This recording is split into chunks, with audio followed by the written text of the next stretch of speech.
Hello friends, welcome to TQR, that is Tax Queries and Replies. I am Sharad Vaze, practicing chartered accountant for more than 39 years. Under this series, we are giving answers or replies to the best of our ability and knowledge in various languages. So far, we have covered 8 languages like English, Hindi, Marathi, Gujarati, Konkani, Malayalam, Gujarati, and Urdu. Shortly, we'll be adding few more languages also when we will have the professionals from having mother tongue in the respective languages. Now, today we are going to discuss two queries. One query is received by our Kannada professional C.A. Chaudhary, in which he has asked, or his friend has asked, now if we have seen in the earlier videos that in case of a non-resident, if the property is taken on rent owned by a non-resident, a tax is required to be deducted at source under section 195 of the Income Tax Act. I have discussed that query. However, in continuation of that, one has asked, I have the property in India, but I have given the property I have given the power of attorney in the name of my father, and father has given it on rent to a tenant who is paying rent to the bank account of father.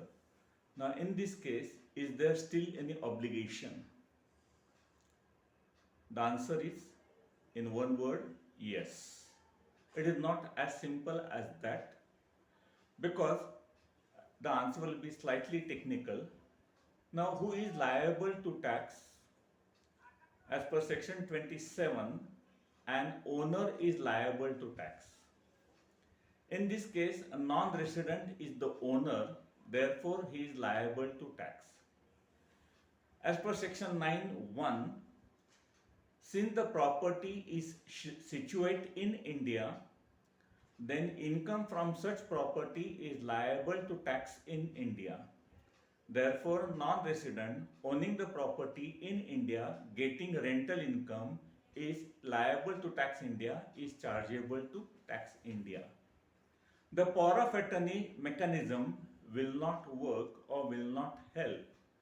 For the simple reason, if you have seen the power of attorney, the most important aspect is the attorney holder, that means in this case the father is acting on behalf of his son, that is the power giver.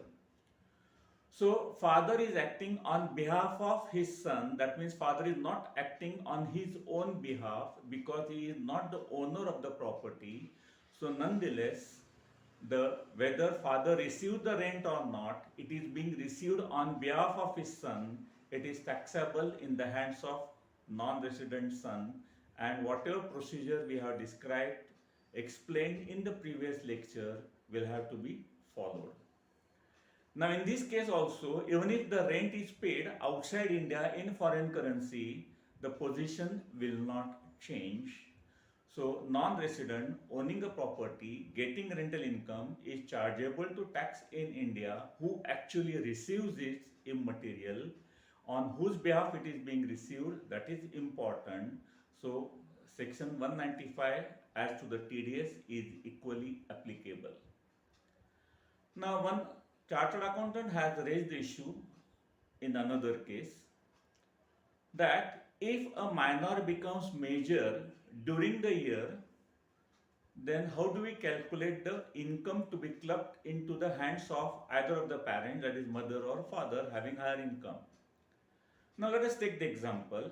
If the son or daughter, child, becomes major on say 30th September, now whether interest for first 6 months is to be included in the hands of father or mother, or interest income for the entire year is to be included, is to be taxed in the hands of child only because he had become major during the previous year.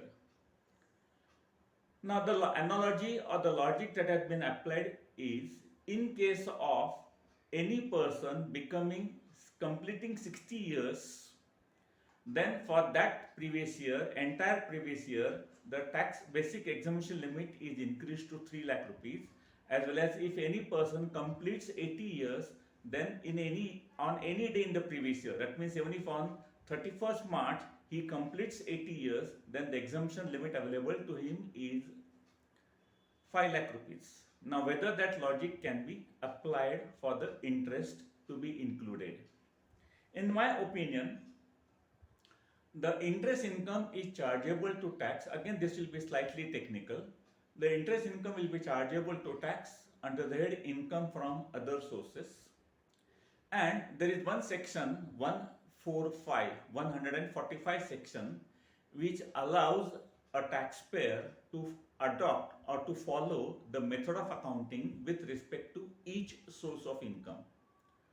So if interest income is already taxed in earlier years on the basis of accrued interest, on the basis of TDS made by the bank, because bank is required to make TDS on accrual basis, and if that interest is taxed under earlier years, that means you are following accrual basis of accounting for the purpose of income tax. So in this case, interest up to 30th September is to be included in the hands of either of his parents. However, if you are following the receipt basis of accounting, which is permitted for the head income from other sources under section 145 of the Income Tax Act, then whenever the interest is actually received, at that point of time, if the child is major, then such interest income will be taxable in the hands of child only and nothing to be included in the hands of either of his parents.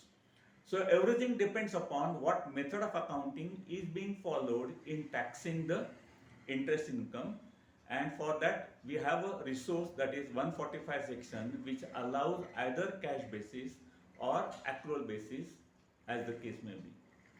Of course, as usual, kindly consult your tax professional before coming to any conclusion or before taking any decision, because the facts may not be known entirely to us, or there might be change in law in between. Thank you very much.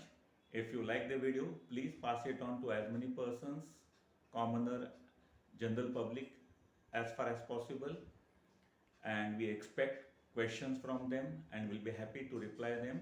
If you like it, forward it, subscribe it. Thank you very much.